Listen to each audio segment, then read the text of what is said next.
मित्रांनो नमस्कार. भारतातील जेनझीचं पहिलं आंदोलन अतिशय यशस्वी झालेलं आहे.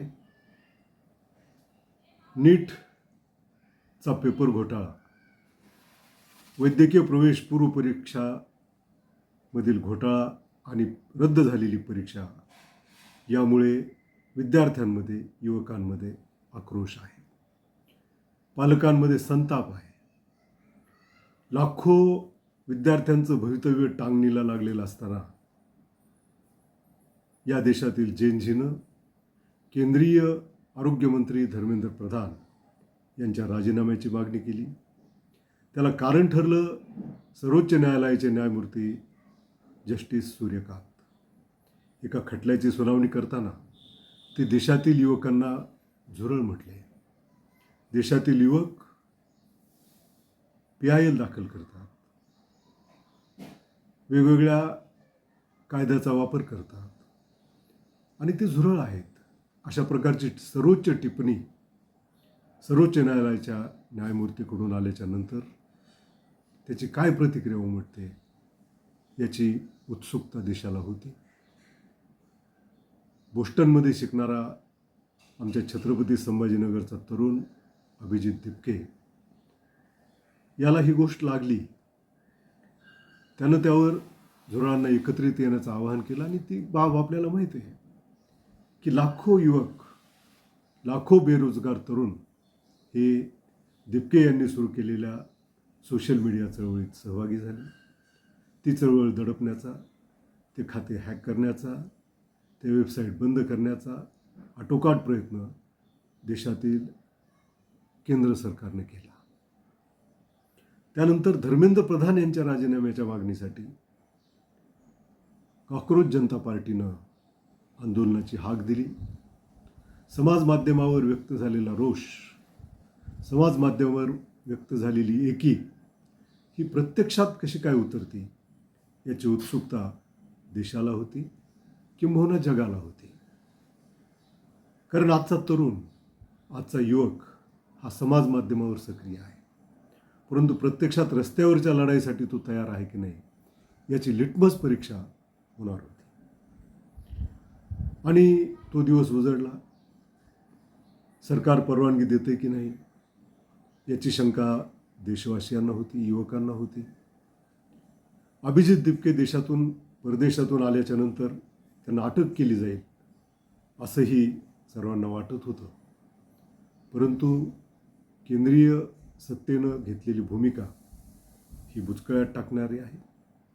कुठल्याही आंदोलनाशी जे सौहार्द केंद्रीय सत्तेनं दाखवलं नाही ते सौहार्द जेनझीच्या या पहिल्या आंदोलनाबद्दल दाखवण्यात आलं.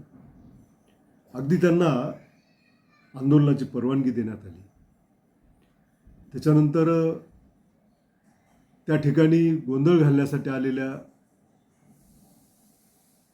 काही लोकांना बाजूला नेण्यात आलं आणि सकाळपासूनच जेनझी, नीट बाधित विद्यार्थी, वेगवेगळ्या स्पर्धा परीक्षेतील बाधित विद्यार्थी, वेगवेगळ्या स्पर्धा परीक्षेमध्ये तयारी करणारे युवक हे जंतर मंतरच्या दिशेनं कूच करू लागले.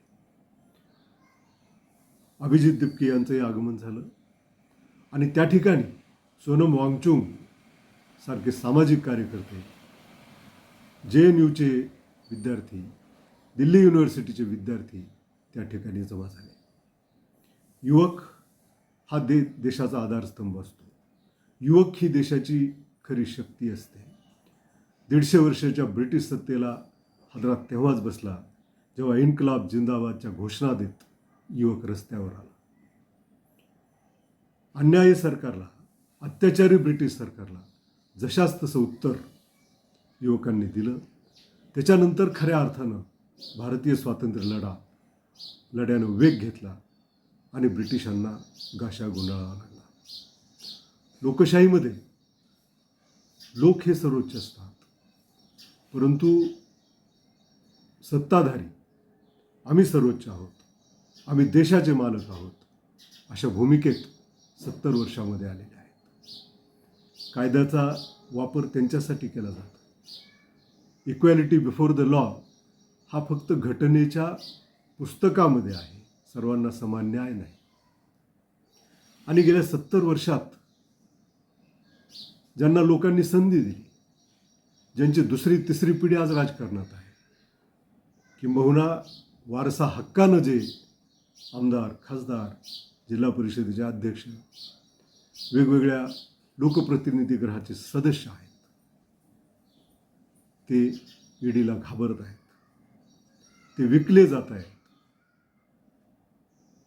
महाराष्ट्रामध्ये जेव्हा पक्ष फोडले गेले तेव्हा 100 खोके एकदम ओके अशा प्रकारच्या घोषणा दिल्या गेल्या.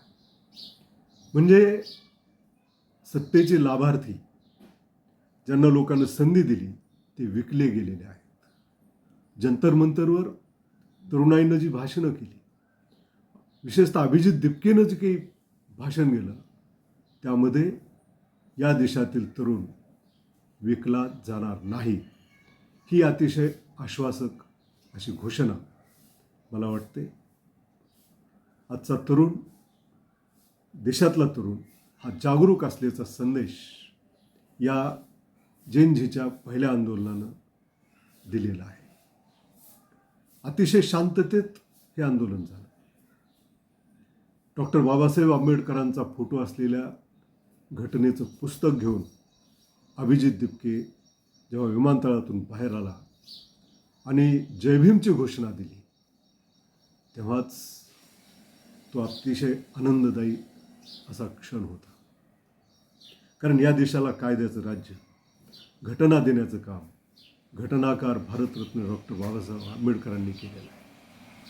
आणि जय भीमच्या घोषणा, आंबेडकर जिंदाबादच्या घोषणा, इन्कलाब जिंदाबादच्या घोषणा, भगतसिंगांनी दिलेल्या घोषणा ही तरुणाई देत होती.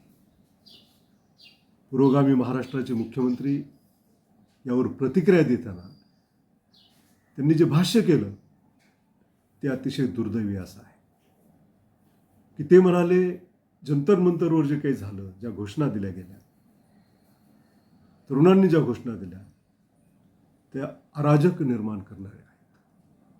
अराजक म्हणजे काय? फडणवीस साहेबांनी जर आत्मपरीक्षण केलं तर त्यांनी त्यांची सत्ता येण्यासाठी ज्या काही बाबी केल्या त्या राजकीय होत्या का? त्या नैतिक होत्या का? त्या घटनेला धरून होत्या का? किंवा त्यांचे स्पोक्सपर्सन जे जातीय विद्वेषाची भाषा बोलत आहेत ती घटनेला धरून आहे का? जाती जाती धर्माधर्मात विष पेरण्याचं काम जे काही या केंद्रीय सत्तेच्या काळामध्ये भारतीय जनता पक्षाच्या विविध सरकारच्या अखत्यारीत असलेल्या राज्यामध्ये केलं जाते, ती अराजकता आहे. परंतु युवक इन्कलाब जिंदाबादच्या घोषणा देतो, युवक जय भीमच्या घोषणा देतो, युवक जबाबदाऱ्या निश्चित करा असं म्हणतो. कारण जेव्हा नीटचा पेपर फुटतो, जेव्हा CBSE परीक्षेच्या मध्ये घोटाळा होतो आणि कोट्यावधी विद्यार्थ्यांचं भवितव्य हे टांगणीला लागतं, तेव्हा अर्थातच त्याची जबाबदारी निश्चित झाली पाहिजे. त्याची नैतिक जिम्मेदारी ही त्या खात्याचे प्रमुख म्हणून केंद्रीय शिक्षण मंत्री धर्मेंद्र प्रधान यांच्यावर येते. आणि जंतर मंतरवर जमून धर्मेंद्र प्रधान यांच्या राजीनाम्याची घोषणा जर युवक करत असेल, या देशामध्ये परीक्षेमध्ये झालेले घोटाळे, झालेल्या पेपरफुटी याची जिम्मेदारी निश्चित करण्याच्या घोषणा जर तरुण देत असेल तर मला वाटतं ते निश्चितच अराजक नाही तर राजक आणण्याचा तो प्रकार आहे. ही एवढी साधी बाब या पुरोगामी महाराष्ट्राच्या मुख्यमंत्र्याला कळू नये. यावरून हा पुरोगामी महाराष्ट्र कोणत्या दिशेनं जातोय हे स्पष्ट होतं. अतिशय आश्वासक असं वातावरण जेनझीनं निर्माण केलेलं आहे.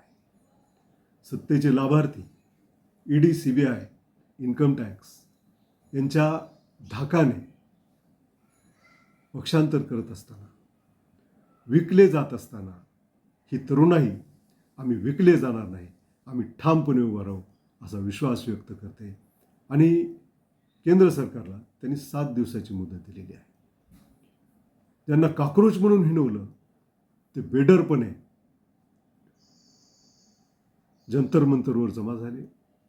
अतिशय महत्त्वाच्या प्रश्नाकडे त्यांनी लक्ष वेधलं.